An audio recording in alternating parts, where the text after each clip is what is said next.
दोस्तों, रणवीर कपूर की much anticipated movie यानी कि ब्रह्मास्त्र के डे 6 का कलेक्शन क्या होने वाला है, यानी कि डे 6 का box office collection final prediction क्या रहेगी आज की कमाई।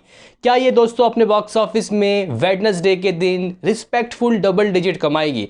क्योंकि दोस्तों यहाँ पे काफ़ी सारे लोग इस मूवी के डूबने का इंतजार कर रहे हैं। और एक बात तो गाइज यहाँ पे मैं बैठ के आपको साफ कह सकता हूं कि पहला हफ्ता इसका वर्ल्ड वाइड उठेगा 300 करोड़ रुपए।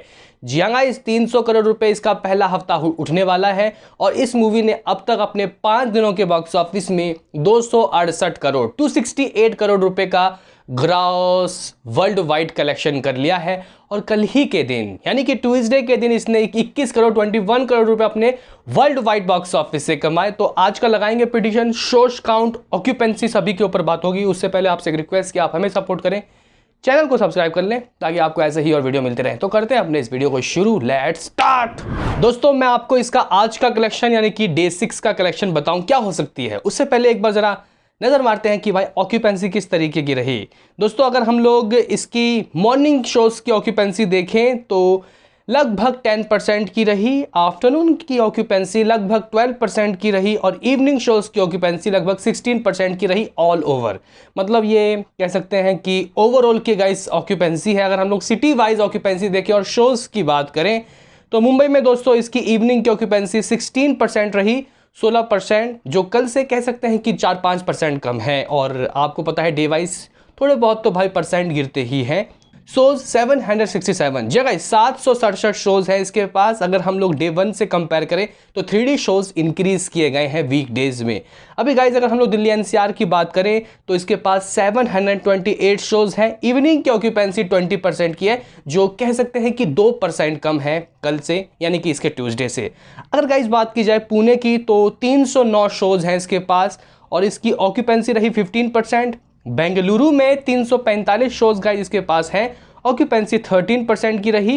हैदराबाद की बात गाइज अगर हम लोग करें तो 223 गाइज के पास शोज हैं और ऑक्यूपेंसी इसकी 15% की रही। कोलकाता में भी दोस्तों 16% की ऑक्यूपेंसी रही, 257 शोज। अगर बात की जाए अहमदाबाद की तो 16% की ऑक्यूपेंसी, 145 शोज। चेन्नई में 63 शोज हैं, ऑक्यूपेंसी भाई साहब 27% की है। तो ये है भाई इसकी ऑक्यूपेंसी। मुद्दा ये है कि भाई साहब कमाई कितनी हो सकती है हिंदी वाले वर्जन। पहले हिंदी की बात करेंगे, उसके बाद करेंगे तेलुगु की बात, फिर तमिल की। देखो भाई, कल इसकी दोस्तों अगर हम लोग कलेक्शन बताएं कि क्या रहा हिंदी का कलेक्शन तो मान सकते हो कि 12 करोड़ रुपए यानी कि 11.70 करोड़, 11 करोड़ 70 लाख रुपए की कमाई इसने कल अपने हिंदी वाले वर्जन में। तो तेलुगु से 70 लाख रुपए का नेट कलेक्शन, तमिल से भी दोस्तों 28 लाख रुपए की कमाई हुई। आज के दिन ये एग्जैक्टली गाइज आप लोग मान सकते हो कि ये अपने बॉक्स ऑफिस में 10 करोड़ 20 लाख रुपए की कमाई करती हुई दिखाई दे रही है। जी गाइस, 10.20 करोड़ 10 करोड़ 20 लाख रुपए कमाती हुई दिखाई दे रही है,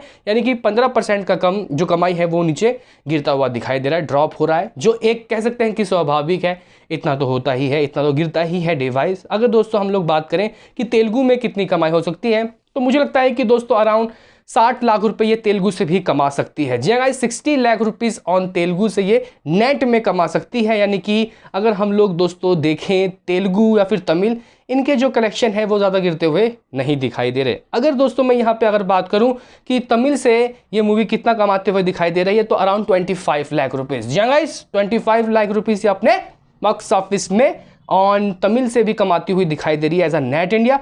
टोटल कमाई दोस्तों अगर हम लोग देखें तो 11.5 करोड़। जी हाँ गाइस, 11.5 करोड़ मेरा प्रिडिक्शन रहेगा कि 11.5 करोड़ ये कमाएगी।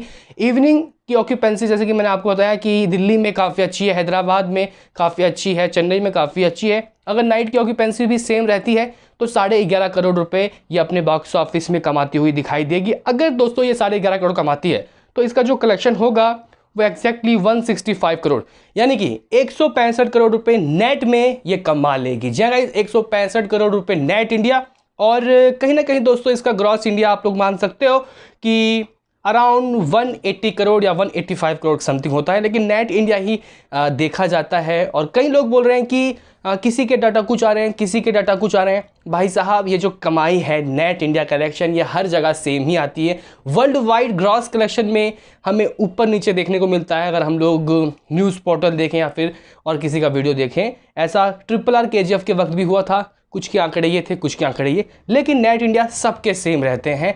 वहीं दोस्तों मैं आपको बताना चाहता हूं कि अगर 11.5 करोड़ नेट कमा रही है तो इसका ग्रॉस कलेक्शन अराउंड आप लोग मान सकते हो कि 13.5 करोड़ रुपए हो जाएगा। जी गाइस, 13.5 करोड़ रुपए इसका ग्रॉस कलेक्शन होगा। और दोस्तों कल 21 करोड़ का वर्ल्ड वाइड कलेक्शन आया था और ग्रॉस इंडिया कलेक्शन दोस्तों अराउंड 15 करोड़ के रहे थे, यानी कि 6 करोड़ ओवरसीज से भी कल के दिन कमाई हुई थी। तो आज के दिन भी दोस्तों मुझे लगता है कि ये जो मूवी है 4 करोड़ तो लगभग कमाएगी, यानी कि ग्रॉस इंडिया 13 या 13.5 करोड़ रुपए और उसमें 4 करोड़ ऐड कर लेते हैं ओवरसीज के, तो अराउंड 17-18 करोड़ रुपए। जी हाँ गाइस, आप लोग बिल्कुल सही समझ रहे हो। इसका ऑन डे आप लोग मान सकते हो कि 6 के दिन ये टोटल वर्ल्ड वाइड में 17-18 करोड़ रुपए कमाती हुई दिखाई देगी। दोस्तों अगर ये 18 करोड़ रुपए कमा लेती है तो 268 करोड़ तो इसकी कमाई हो चुकी है 5 दिनों की। इसमें अगर हम लोग 18 करोड़ ऐड कर लेते हैं तो 286 करोड़ 286 करोड़ रुपए ये कमाती हुई दिखाई देगी। और कल के दिन दोस्तों अगर ये 15 नहीं 14 भी कमाती है, यानी कि टोटल वर्ल्ड वाइड में 14 करोड़ भी कमाती है, तो जो मेरा प्रिडिक्शन है 300 करोड़ का वो फाइनल हो जाएगा, वो कंफर्म हो जाएगा। ये 300 करोड़ अपने बॉक्स ऑफिस में एक हफ्ते में कमा लेगी, जो एक मेरे हिसाब से किसी बॉलीवुड मूवी के लिए एक बेहतरीन नंबर है। हालांकि ये बात तो मानूंगा कि दोस्तों अभी इसको और कमाना है और आगे आने वाले समय में इसके पास कोई मतलब कह सकते हैं कि कंपटीशन नहीं है। सीधा 30 तारीख को पोन्नियिन सेल्वन और विक्रम वेदा के साथ होगा क्लैश। तो आपका क्या कहना है इस पर अपनी राय कमेंट में दो। मिलते हैं किसी नेक्स्ट वीडियो में, अभी के लिए इतना ही।